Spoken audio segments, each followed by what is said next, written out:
I will say that over on the counters, there's filters. I built a filter and I videotaped it, and it is on YouTube now on my channel on the prophecy channel.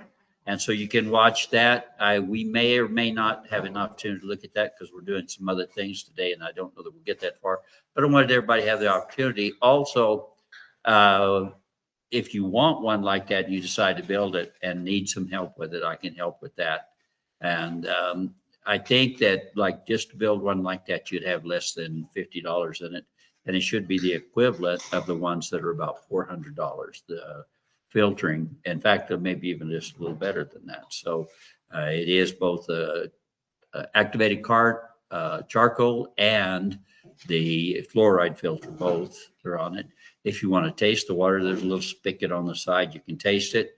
If you want to get a gallon jar or any size jar you want and fill it, but put the same amount of water in the top that you take out of the bottle. Does that make sense? So if you're going to take a gallon out, you pour a gallon in and take a gallon out. And that way it'll stay even as long as it's sitting there. And we'll even sit there for a little while so that anybody wants to can try it out and see if there's something you want. The water in the other side is already filtered. I had it filtered overnight. So I just built that yesterday.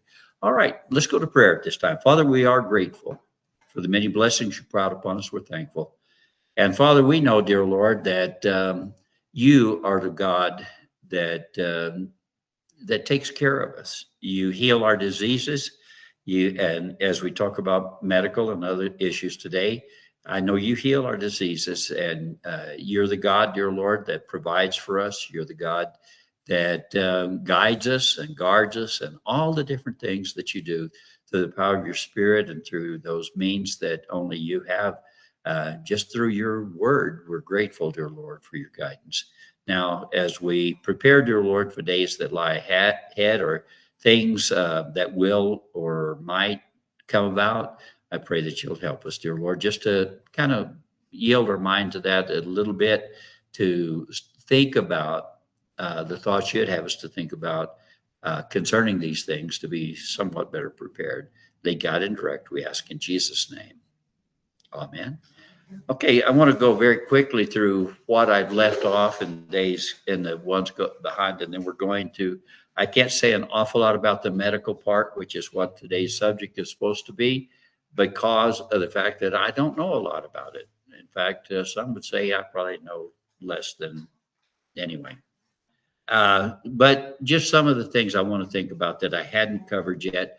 I don't know how you're thinking that you would cook, or if you would cook during, say, a grid down situation, or fortunately we had electric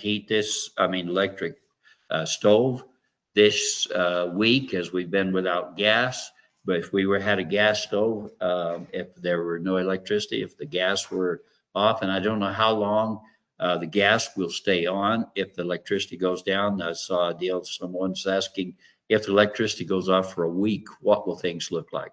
Okay, what will things look like around your house and all?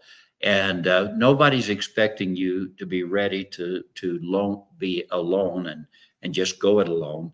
But for a little while, that's what you're going to have to do, right? So you're going to be in your home, and I've already checked mine. I put that hot water heater in 2013, and I've, as far as I know, never opened the little valve on the bottom to drain it just to see if it would.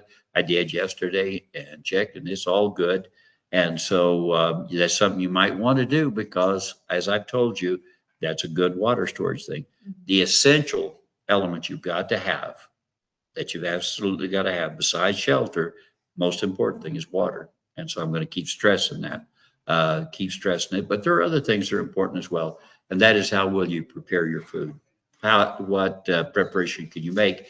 I demonstrated a year or so ago, and some of you, Sandy, I think you might have got in on that, and maybe Rose, you did too, to make the little wood gasification stove. I know you guys already have one. I don't know if you guys have one. I will give you one, or I'll show you how to make it. Maybe I ought to put another deal on video about that. But heating and cooking, you need to know, how are you going to heat your house in the winter? Where's your power going to come from? So we began to store wood and put in a good wood stove. And so we did that instead of using the furnace most of the winter, just to prove that it could be done. And it worked good. And also wood, solar power. I don't know how many of you have some access to solar power. Maybe one of the Patriot generator or something of that sort. I know they've come up with a new one. Solar panels come with the little generator. I don't know how much they cost for that. But anyway, you need to think about get that in mind, that you're going to think about that. And then what kind of fuel storage are you going to have for emergency purposes, and where are you going to store it? The wood I've got stored away from the house, a certain amount of feet away from the house, because I don't want a fire in one to cause a fire in the other, that sort of thing, or a fire in the house next door to cause a fire in the wood, that sort of thing. Think about, it's easier to store fuel for a diesel vehicle than it is to store gas for gasoline. The turnaround time is a lot shorter for gasoline. And so, but no, and there are laws of how much gasoline you can have on hand and things like that. You need to know what those are. Okay. That's just something I didn't finish. And then now for today, then preparation for medical. And I'm grateful that Lisa's here, and Lisa has, I didn't ask her to, but she knew I was going to call on her. So would you rather just come and present, or would you rather I answer questions? Or I can let you sit right where you are and you can tell me what you have. Okay. Would that work better? Okay. So here's what I'm going to try to do. Let's see if that will not. Let me drop this off for a second. And then now, man, I didn't know I was that ugly. Is it all right to have Nathan on there too? I can cut Nathan out. What? She doesn't want to be on the camera. I thought you were going to ask me questions.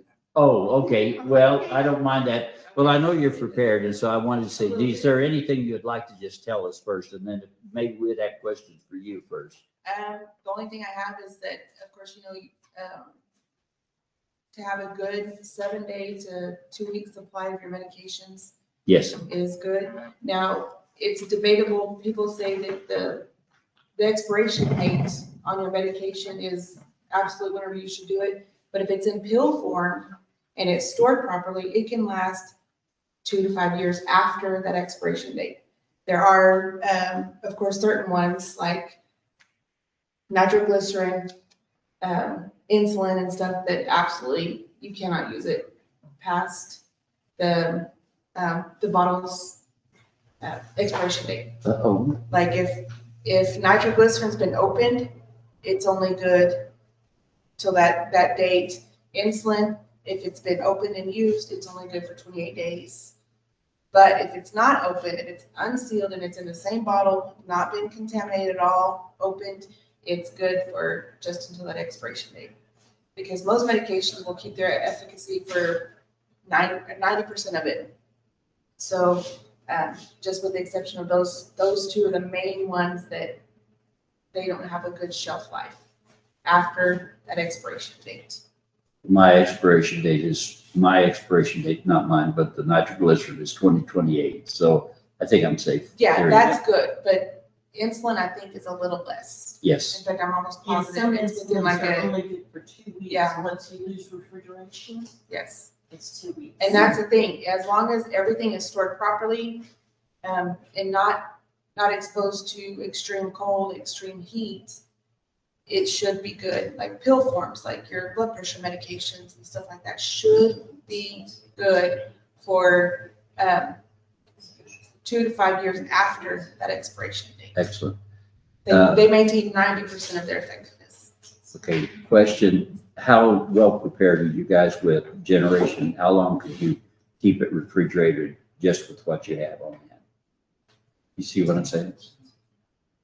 I think 2 months. 2 months? Okay, so you've got enough power supply to keep you good for that? Yeah. Okay, all right. And so by then, we probably would have refrigeration refrigerator running here at the church. So it's not that far. You guys could be down here. I hope that's what would be the case, unless we need to go somewhere else. And then another one, of course, for our first thing is EpiPens. Oh, yeah. They're only good till the expiration date. Basically, any liquid form, medications is only good till expiration dates. And then, of course, the nitro, they can't guarantee it past its date. So it's always good to have a good supply, but like your pill forms, like tablets and capsules, they should be good for, I'll correct myself, it's 1 to 5 years, not 2 to 5 years. That they'll last after that expiration. That's excellent to know. As long as they're stored properly.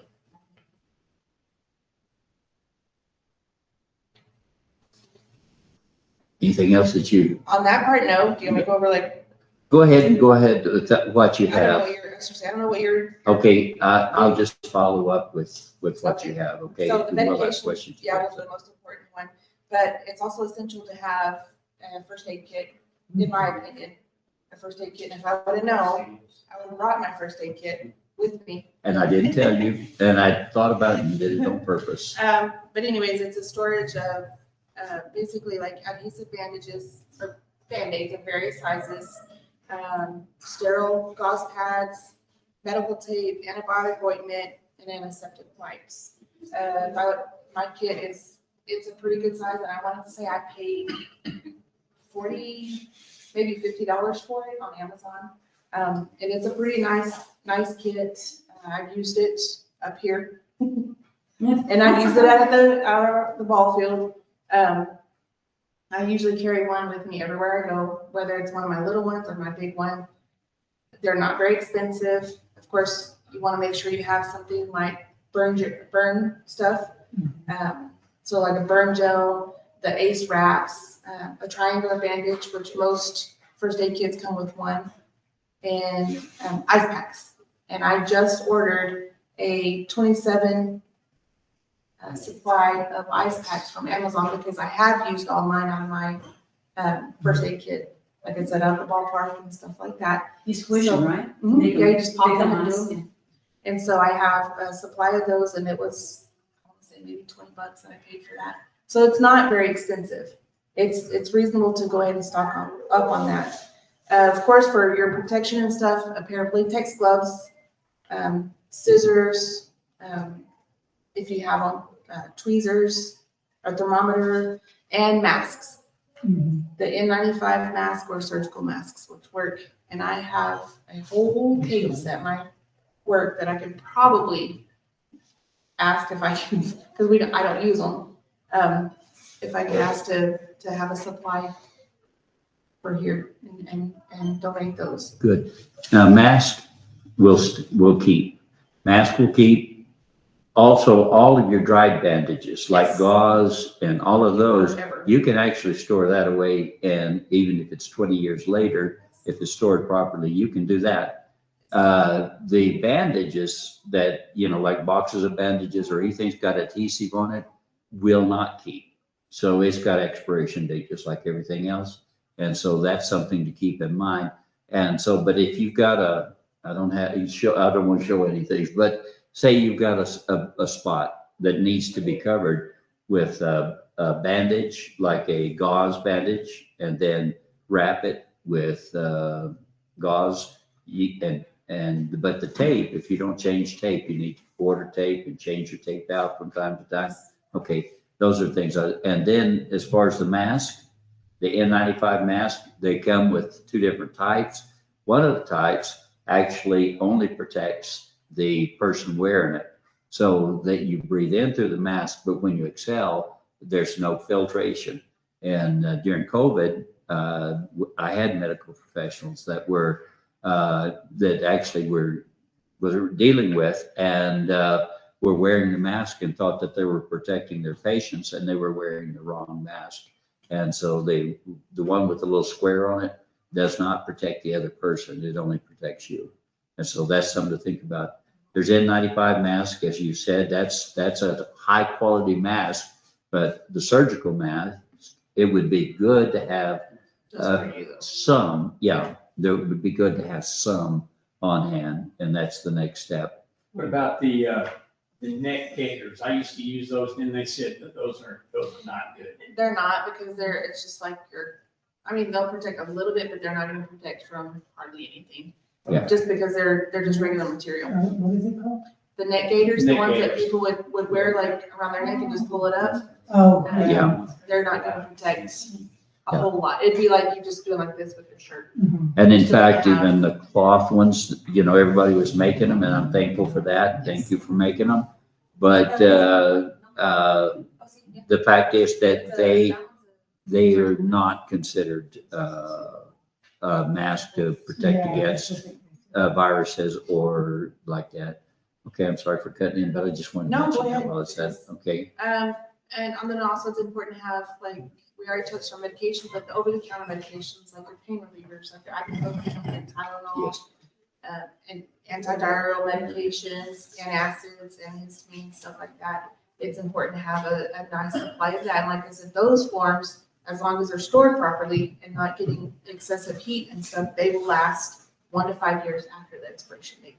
And I think like a bottle of Tylenol on there, when you get to the store, it's usually, I want to say, close to 2 years before that expiration date even occurs. And then, of course, personal hygiene, hand sanitizer, disinfectant wipes, soap, feminine supplies, and toilet paper. It's important to have a good supply of those. And just some specialized supplies that you would need is extra eyeglasses, contact lenses solution, your hearing aid batteries. I don't know how well those work if it's a nuclear. Syringes. Mine are rechargeable, and I've got the device for recharging them, but yeah, no, they probably will And be then, gone. we, of course, any kind of backup power supply for your medical equipment and stuff like oxygen. CPAP machine, oxygen concentrator. Stuff like that. And then also it's important to keep a list of like documentation as far as a list of your doctors, emergency contacts, allergies, style and serial number of any medical devices you have, like your pacemaker. Yes, I They got it in my typically give billfold. you a little card Yeah. every time you get one of those. He's got one for his cataract surgery, stuff like that. Store items in a durable, waterproof container, and always check your expiration dates on medication every 6 months is what's recommended to make sure it's not going to expire.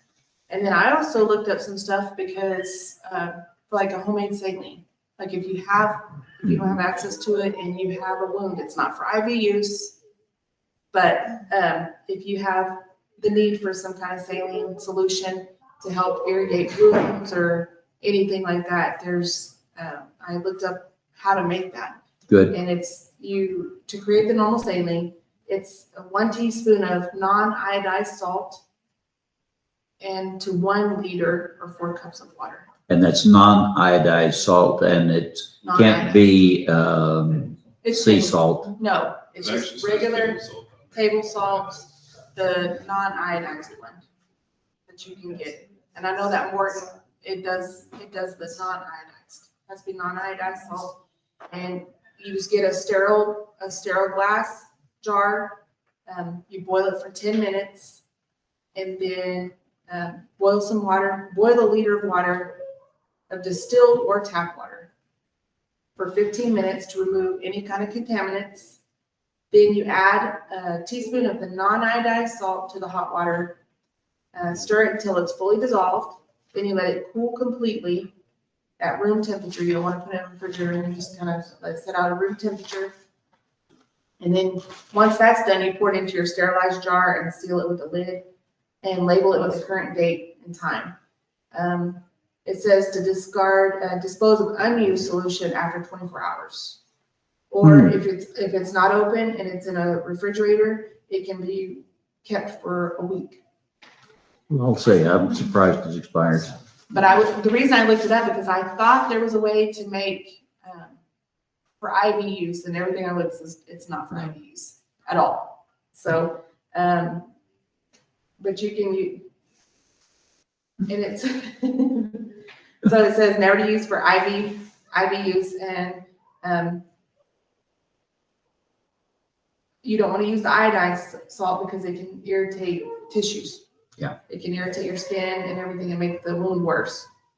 And then sterility, it's if the solution looks cloudy or dirty, you just throw it away. It's no longer good.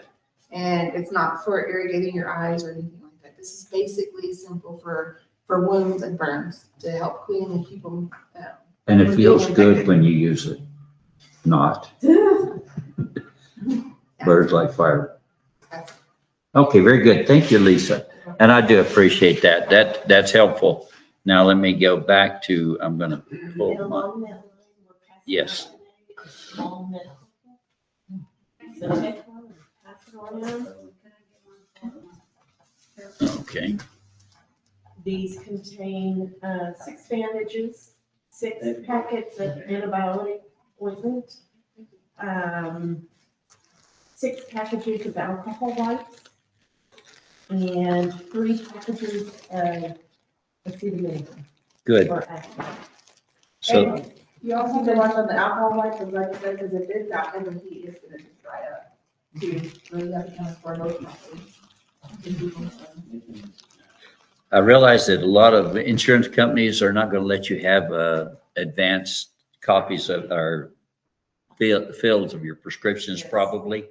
They'll say you've got to wait till a certain time. Yeah. And if that's the case, I suspect it might be good to talk to your doctor and say, look, I'd like to be, say, a month ahead or 90 days, whatever the amount is. In other words, I'd like to fill it and also have it so I could fill, and then use the oldest one first, and always have a month would be nice of all your prescription medications.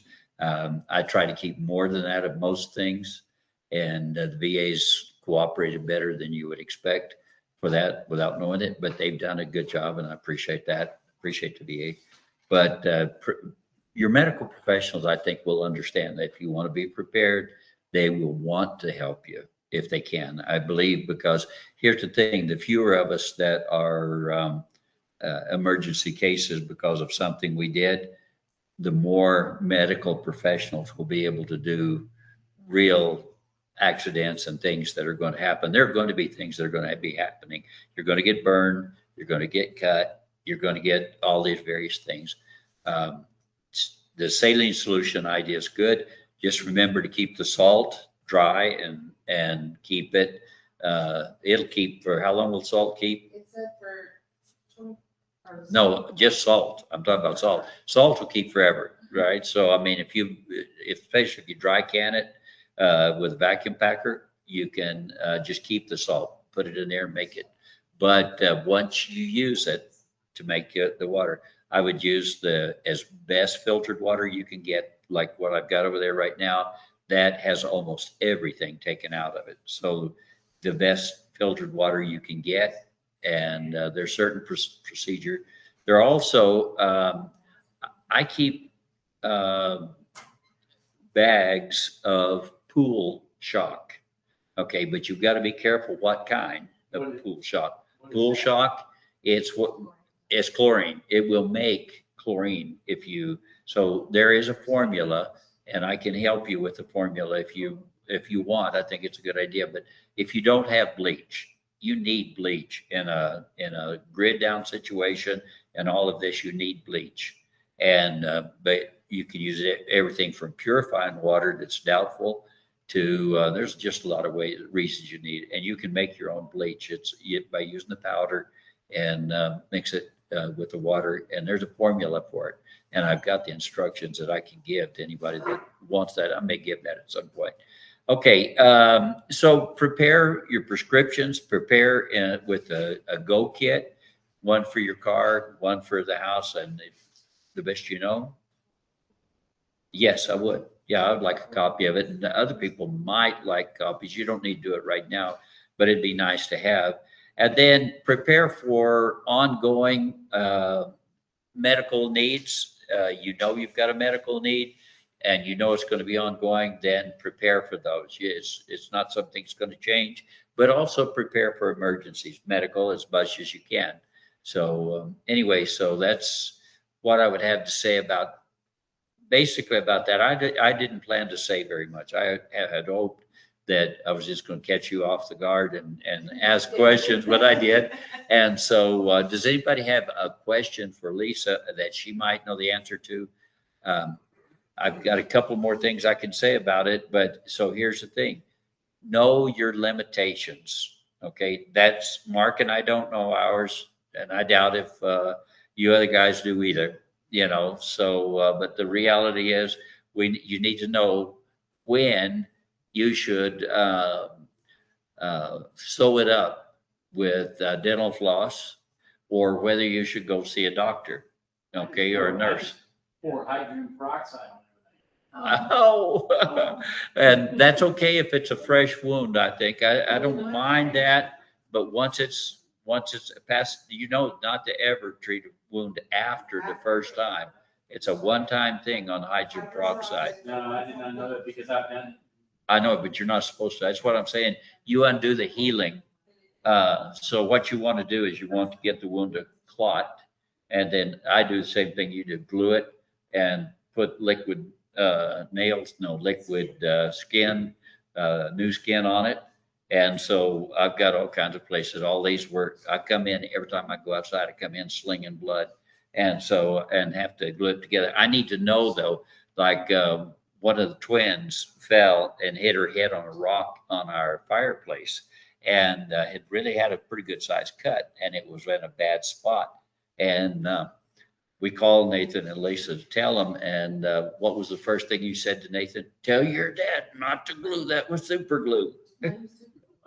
Do not use super glue on her head. And the thing is, I had already thought about that. That's one of those deals you think about, should I just glue it, put a Band-Aid on it and go? But it's going to leave a mark, and it probably still has a mark. Yeah, so they had to, I think they probably did. When Sandy's sister, was it, that sewed up someone's arm because it had a bad gash, rather than going to for medical help, the person did not want to be airlifted off the boat, but that he was on a boat ride, a ship. Miles from shore. Yeah, how many? 20 miles. 20 miles from shore with family, and did not want to be airlifted out. And so she is captain, used dental floss, and there's a certain process you go through. That's not bad, but do you want anybody sewing? You want me to sew? I'll sew up your wound, you know, but you won't like it. I won't mind it. I don't want you sewing up mine, but the stitch that I use, I don't think you'd like it. I'd go under the skin and back over and stuff. But anyway, the point is, yes. What about remember that one time you were teaching us about the colloidal silver? Colloidal silver. Okay, I keep silver, not a lot, but I keep strips of silver. I just had 1 ounce actually years ago, mashed out and then cut into little strips. And so you can make your own colloidal silver. And I have found it to be a curative for a lot of different things. So, but you can't give medical advice. And everybody knows that I'm not a doctor, nurse, or anything like that. But I believe in it myself. There's several things, though, Pastor, that I believe in, and that is I also believe in oil of oregano. I've used it, and I've had people get cured, and I'd say, you know what? If they couldn't cure that, and they just kept with that persistent cough. And I said, take oil of oregano, put a few drops of it on your mask or on a clean handkerchief, and just breathe it deep. And I've had more than once. In fact, 2 DSs that both claim cures because of that. It helped her. And it helped her. Okay. It's helped me a lot of times. So there's a lot of those sorts of things. By the way, on all of these things, it's, yeah. If there's any of these things you'd like more information on, I have books on all of them. Okay. From the, but those are more like home remedies, I guess. Is that what you'd call them? And yeah, so that I'm not getting into that. I'm not trying to give medical advice, but if somebody asks, and if you can't get to a doctor or the doctor hasn't been able to help, you know that I'm going to, first of all, do no harm if I can. And a lot of things, you've got to weigh the possibility of harm to the possibility of effectiveness and good treatment. So, you have to think about those sorts of things. So is that showing up on screen? It is. And so They want to let me know that I got virus protection, and that's all good. All right, any other questions on medical? Well, if you're diabetic, you need to have your strips too, your,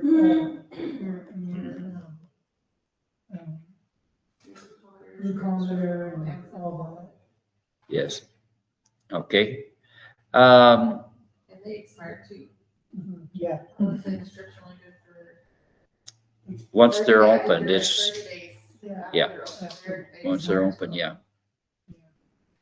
And, okay, and you'll need all those little deals, but you won't probably use that after. The different ways of monitoring.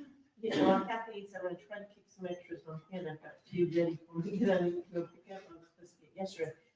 However, I do have a manual tester, the old fashioned Yeah. kind where you poke your finger Oh, yeah. just in case. Because that's one less thing I have to worry about, Mhm. electricity or. Exactly. Yeah. But like she says, though, if you've opened the strips and you wait a month and then go back to use them, they may or may not be accurate. So you wouldn't depend on those probably, so if you're, in other words, you want to go ahead and throw those, like I keep this old nitroglycerin around. And so I don't know how much harm it does, but yes. Dice, ¿y qué va a pasar con los enfermos en el hospital, los hospitales? ¿Qué va a pasar? So that's what's gonna happen with people in the hospitals, like in case of like outage or whatever. I know they got ¿Y qué va a pasar? They generators. have generators. They have generators for a period of time. Pero no van a atender a la demás gente. They won't be able to attend to other people. I mean, they already got their hands full. obviously. That's right. So you've got to take care of the problems that you can. Yeah. Yeah. Sí. Yeah, and if in the group, we've got the ability to take care of the problem, we take care of it. But if you're in the group at the time, let's say we all gather here and somebody has a situation, then we would defer to the person with the most apt knowledge, more than likely, and say, if you say, you know what, this is one you need to go to the hospital, you go to the hospital. If it's one, you say, let's just work on that and see if we can cure it here. But we'll do the best we can to cure it. And let's see, is this week 5 or week 4? It's week 4. Okay, so I'm not going to get into the next part, but the week 4. Now, we've got just a few more minutes, and I'm going to go fairly quickly on some of this. But home security, I don't know what your plan is for your home security. The first option is to appear as though there's no one home, possibly, as best you can. In other words, you don't want to be the only house on your street that's lit up, right? And you don't want to be the only house on your street. If you're going to cook something that really smells good, or if you're going to go out and maybe I can guarantee you, if we put the smoker out here and we started it, we've had it happen before where the smoker would be out here running. We're going to have whatever, and somebody had a smoker. And what happened? There were people coming from down the street and asking if they could buy a brisket sandwich and stuff like that, so they wanted some of that. And so be careful. You got to be careful. I think first thing in home security is keep a low profile, and also be careful about bragging about, hey, I've got enough stuff to last 2 years, because, and by the way, if they see your lights on, they're going to guess that you have food, water, and extra storage of things. And there will be looters. You may become one of those. The people who go and get in their van and head off to go to the hills, and then they are not able, they can't get there. They'll steal gasoline. A lot of them will say, you know what?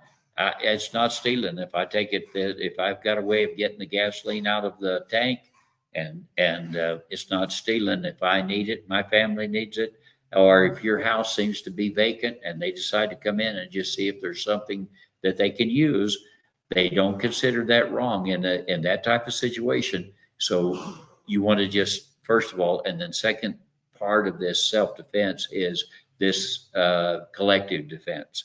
In other words, we're going to expect that among us, there will be people with different skills that will help us out.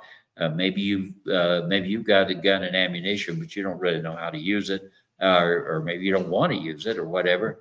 And but whoever is, if you've got somebody that's going to be on this side, it's going to be on top, maybe, or wherever they're going to be, and you've got a 12 gauge shotgun or AR-15 and ammunition, whoever is going to be the person that's going to be watching is going to have those, right? So that becomes a shared deal to some degree. And also whoever's the appointed shelter director, and whether or not that's something that we will decide as a group or some of us will decide. I think that we probably all want to agree that this person should be the shelter director. But then there's skills that we have to agree that if you're shelter director, whoever, that you will defer to either, whatever, someone that has more knowledge or experience or whatever. And if there's a doubt about it, there might even have to be a small council that will gather together. You know how that you organize or things like that. There would be organization. Communications, I'm right now thinking, because so many of us live so close to each other, that we could almost use just regular little walkie-talkies. We can try it. And there's some of them. I've got one that's better that was given to me when the state militia thing was doing so much thing, and so they gave me one, and I never have used it, never listened to them on it or anything on it, but I have it and I keep it charged up and all like that.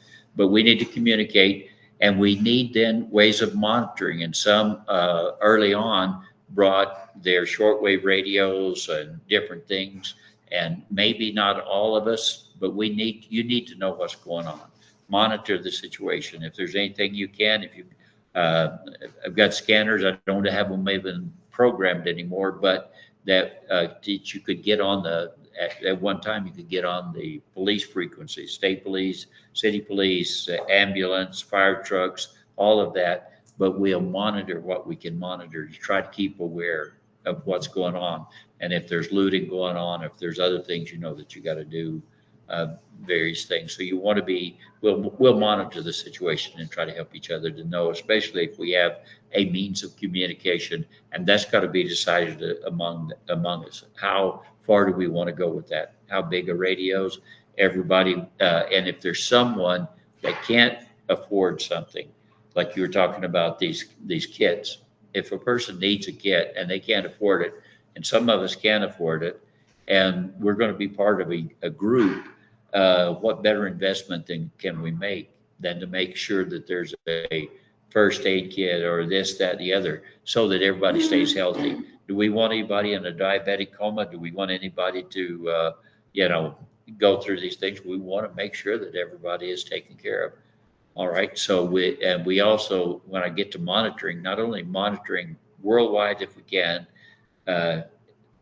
in the country, statewide, in the county, in the city, in the block, in the building, we need to know kind of what's going on. And so and when we're here, we're going to need to have a watch. I mean, we're going to expect that some of us not supposed to be on top of the roof, and we may not be on top of the roof, but there's also just as good a possibility that we may have a place where we will need somebody to be up there. And also, I'm going to quit in 2 minutes, okay? But here's something else to think about. Okay, so I'm thinking through how to get water from the well to here, okay? I've even thought about, okay, how can I take water to your house, to Rose's house, to your place, to Dr. Bill and Sandy, over to your place? And so if I've got a covered trailer and I've got in it 5 or 6 55-gallon drums or a tote, which I can do either one. But let's say I fill those with water and I'm distributing water by bringing it around. What's going to happen when the next time I stop outside of Rose's house, there's gonna be how many people there waiting with jugs and all of that? Or there's gonna be somebody that's gonna take it away from me, right? So you have to have security to do that. Okay, we can have all the mechanics, and we're working out the mechanics. I've got a couple more tricks that I want to play to finish working out the mechanics to do that, but it's something we need to plan on. Okay, and as far as backup power and all of that stuff for the generator and for the well and all like that, we've got all that part's covered.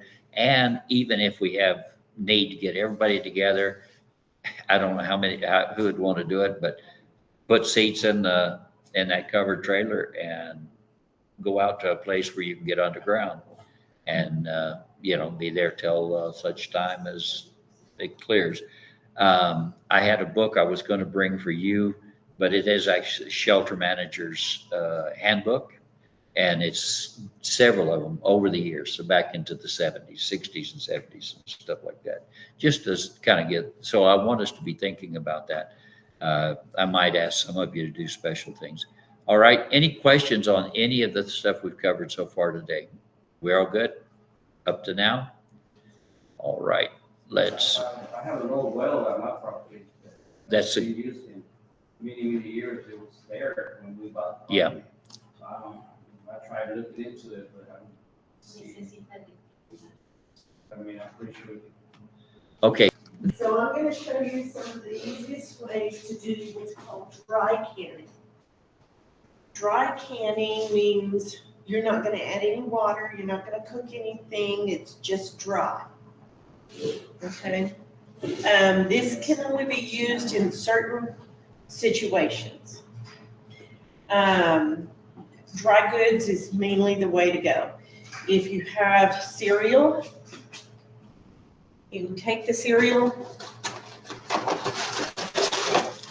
pour it into your jar.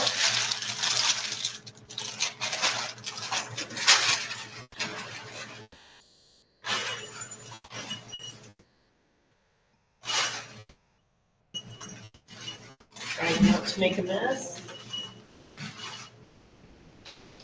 Now, the thing is, you want to leave about an inch when you do dry canning. Leave an inch from the top, so it's more.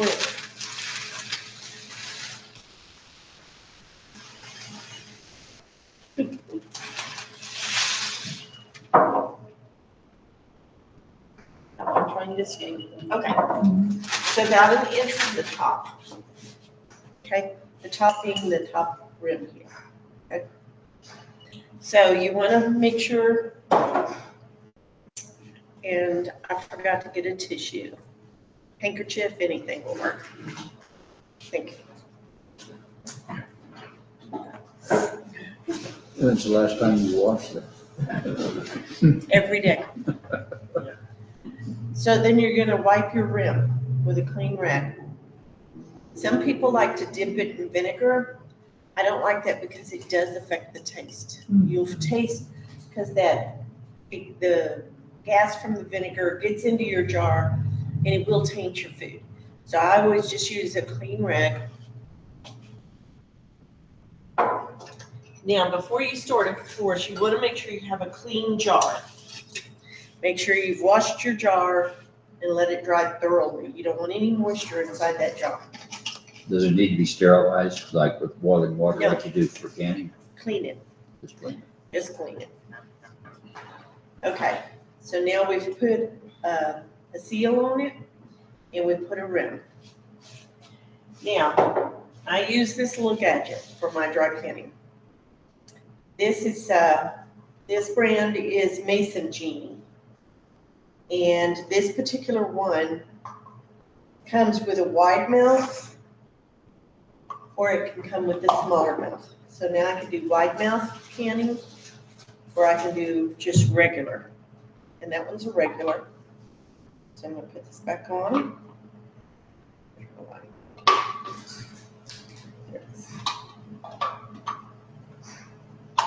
Lock it. Now these come with a cord where you can get it all charged up. So we're gonna put it down on here, and we're gonna make sure we get it on there good. The table's making me a little nervous. Okay, I'm sure I've got it down on there good. So there's a button on here, I'm just gonna press it. And so now what it's gonna do is it's gonna suck all the air out of there. And when it's done, it'll go off. You take that off, and now you can put that away. Now, having said that, I used to use whatever labels I had, and working in an office, I had tons of labels. But the problem with labels, they don't come off easy.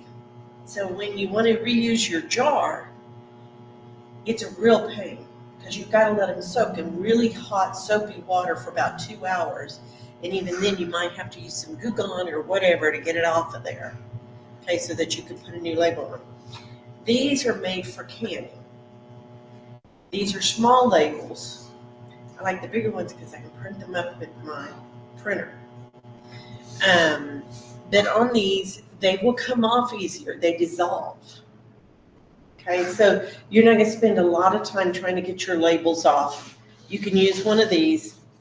You'll just put on there the most important thing, what it is, and the date that you canned it. Okay, so you know how long it's good for. All right, it's finished. So I take this off. And it's ready to go.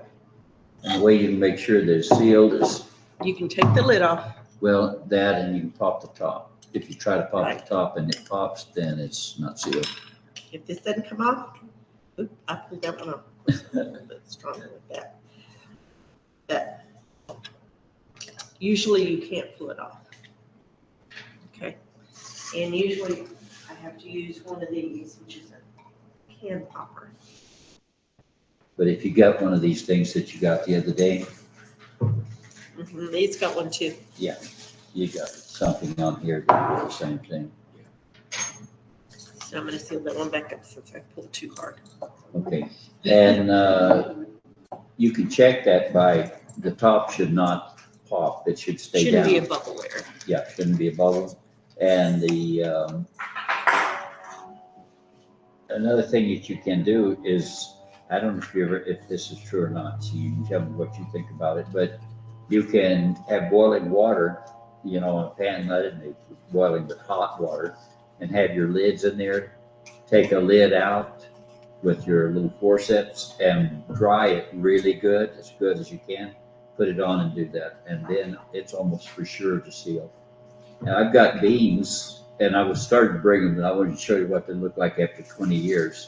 But I've got beans, and so when years ago, so like in the late 80s, early 90s, we were dealing with the food bank. A lot of times they'd come up with something that just had a bunch of, and they brought a bag, a large bag, full of just halves, the bean halves, after they sorted them, and so they were just the bean halves. And so I took those and dry canned them like what she's doing there. And if anybody's got the nerve to cook them, they look just like they're ready to cook, and I don't think there'd be any problem. But anyway, just to show that after 20 years or whatever, they still are sealed good. Now, there are people that dry can beans. I don't. Mainly because they're low acid in their lagoon. They don't do as well. If I can beans, I'm going to do a wet method. Okay, where I either cook them or I put them dry in a jar, put in a teaspoon of salt, and then add boiling water, and then go through my regular canning process. Okay. In this case, now you notice I settled it so you can get more in a jar. Okay, so I've got about an inch there. So now I can sit here and go through my regular process. I'm going to wipe my top, make sure there's no food residue left. Put my lid on. And there you go. And then use your genie. Put it on there, push the button, and it does the rest. Now, rice is really good like this, but I want to talk about something else here. There's more thought that goes into this than what you know, and you won't realize it until you've gone through it yourself and you go, one thing is size of jars. Why does that matter? Well, Rose, if you can your rice in this, when you open it, you've now exposed it. And now in order to save it, you need to redo the whole process. Okay? So you don't want to open a jar this big if it's just you. Right. So you might want to do your rice in something this size. That'll make enough rice for you for a meal. So then you'd use a smaller one. For Mark and I, for 2 people, I'd use this size. So that way, once I open it, I put my jar in the sink, but I've got enough for what I need. Okay? So you need to think about those things. How much will you use within 24 hours? Like I said, if you put it in here, and this is the only thing you can, is a jar this big, when you open it, now you've exposed it. Okay? So now in order to keep it fresh again, you would need to, if you're not going to use that in a week, you've got to reseal it and go through the process again. Now, another method of dry canning is silica gels. These are deoxidizers. Because what you're really doing in dry canning is getting the oxygen out of the way. Okay? That's what ages foods, creates spoilage. They need that oxygen. It's like a fire, it needs oxygen. These take the oxygen out of the jar. So if I wanted to, I could take this jar, since I haven't sealed it yet, drop one of these in there, that's perfect for this size jar. Close it up, label it, put it on my shelf. It's good to go. But you could also still vacuum pack that too, Yes, with that in there, and that just absorbs any even more. extra oxygen that's there. But there's little gel capsules inside these. And when you do it this way, it takes 2 to 5 hours, depending upon what size your jar is, how much you got in there, how much oxygen is left in that jar once you do it. So 2 to 5 hours for it to be fully canned. But inside here, there's little bitty beads, okay? And they want oxygen.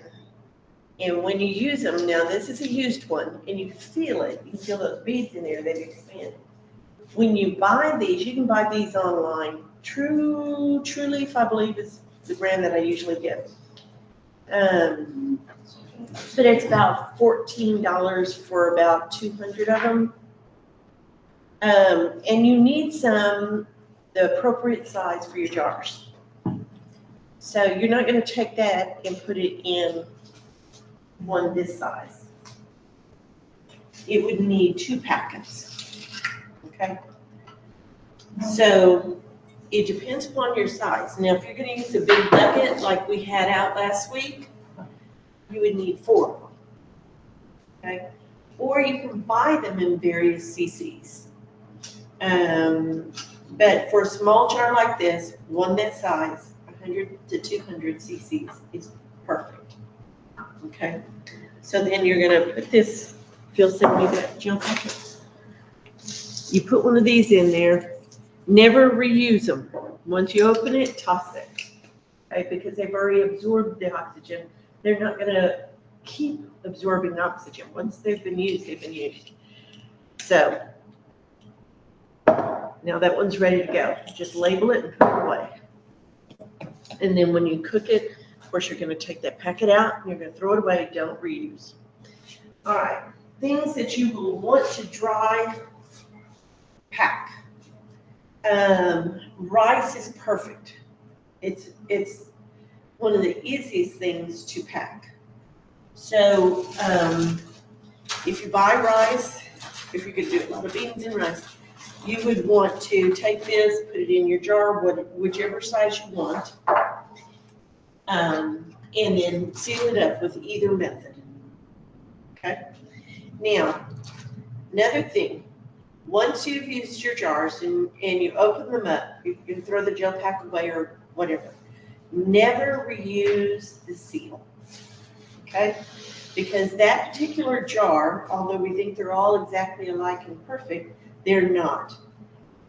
Once they've been used, it digs in, because of the pressure of the sealing, it digs in a groove into this wax ring, into this ring that's around it. So it will not necessarily fit your next one the same way. So you throw these away. And there's also, you can get those lids like that are reusable. Those There are some. those are not, but yeah. Yeah, but they can only be used in certain situations, Yeah. the reusables. So make sure you know that. Yeah, you can buy these. These are the lids and the rings, so you get one of each of them in here, and I think this is 12. This is the smaller one. This is for wide mouth. Okay, this is a wide mouth. This is a regular. You can see the difference in size.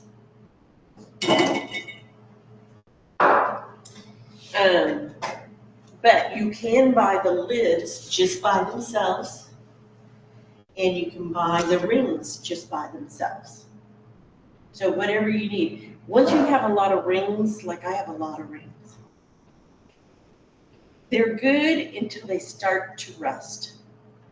Once they rust, you throw them away. They're no longer good. You don't want the rust in your food. And these, you can buy them, again, by themselves. They're cheap. But once you've used them and you open something up, don't keep the ring. Buy new. Don't keep the seal. Buy new ones. The lid. The lid form.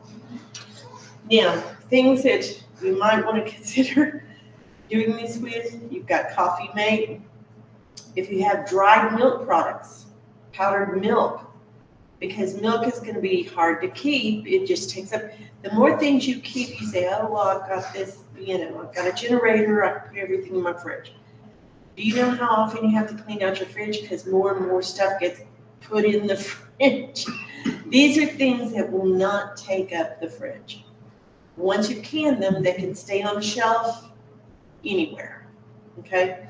So like Coffee Mate, powdered milk, powdered anything can be used for this.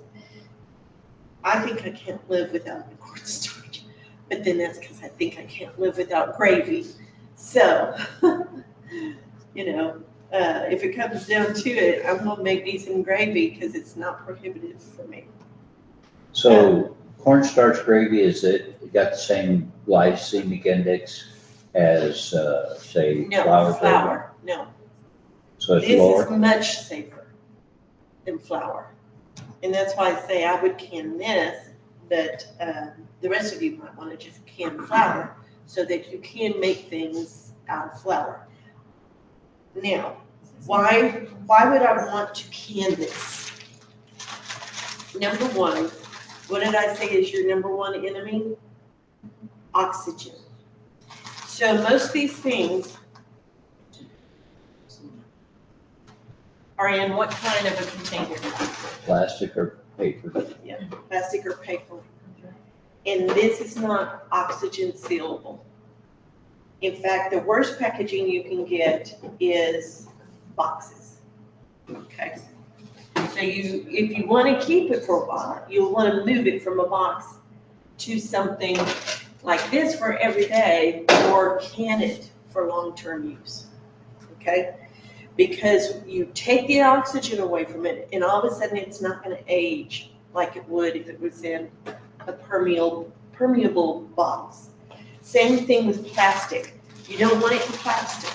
You say, oh, but liquid can't get into that. Oh yeah, if you drop this in a sink overnight with water in it, come in the next morning, guess what? Your rice is going to be soggy and bursting at the seams because these are permeable. They're great for short term. If you drop some water on it, of course, it's not gonna get it, you just wipe it off. But for long term, you don't want these bags because they're permeable. So you would seal them and put them in glass. What is your best defense against oxygen? Glass. Okay. I will give you a scientific fact. Glass is not considered a solid. Did you know that? It's actually a liquid. And if you look at glass windows over time, the glass starts to sag because it really is considered a liquid, but it's oxygen impermeable. Okay, so that's why we want to move it into the best way to block oxygen. Okay.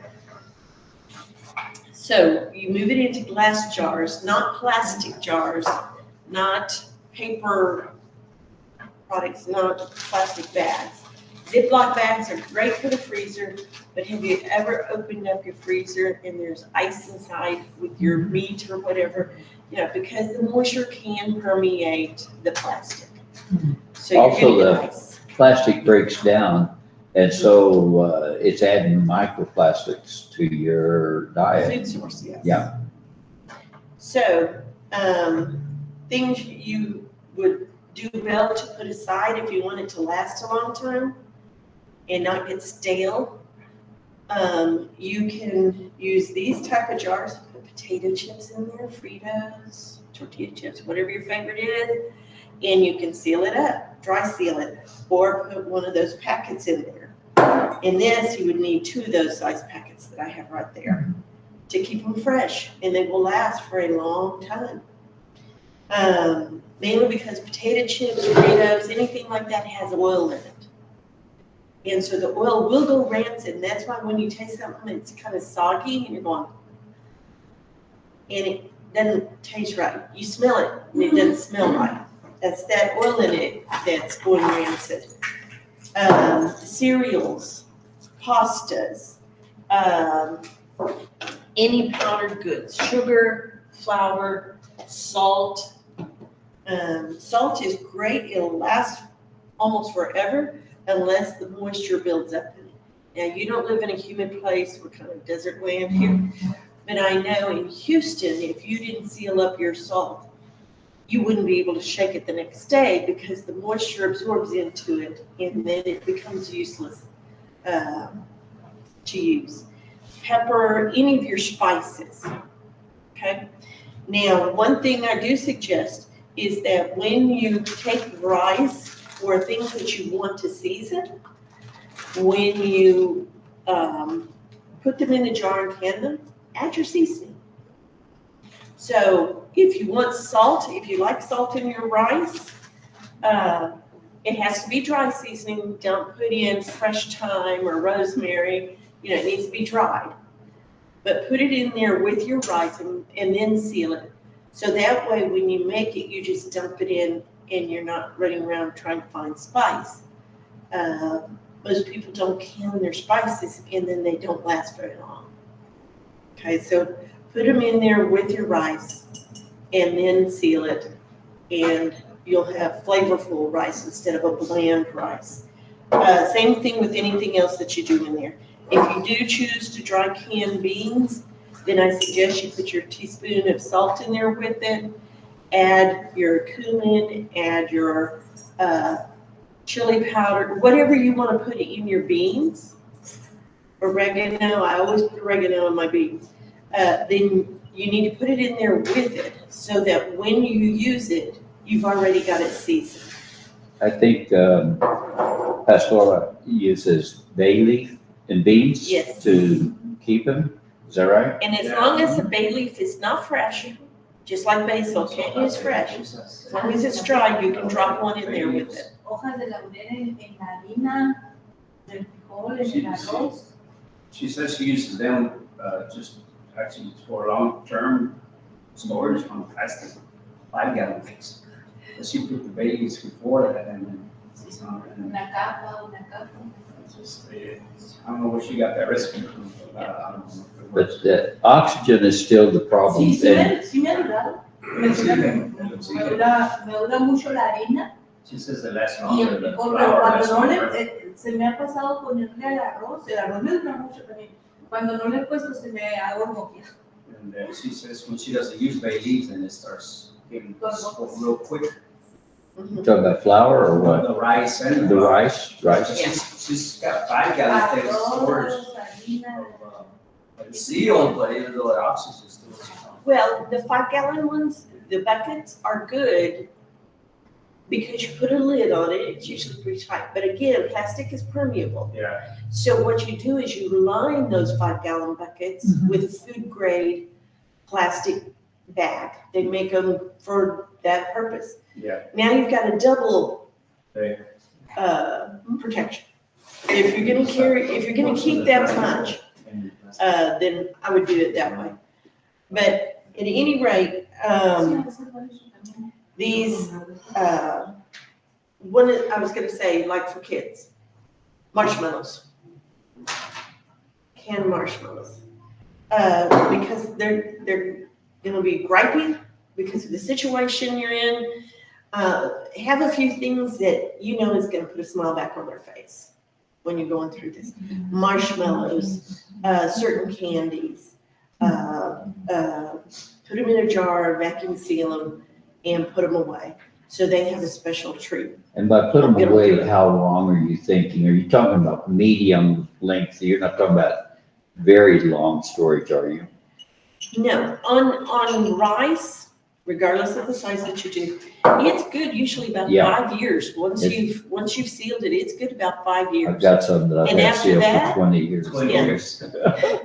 After that, you really need to check them because they've been deprived of oxygen for so long. You can probably still eat them. It's going to take much longer to cook them.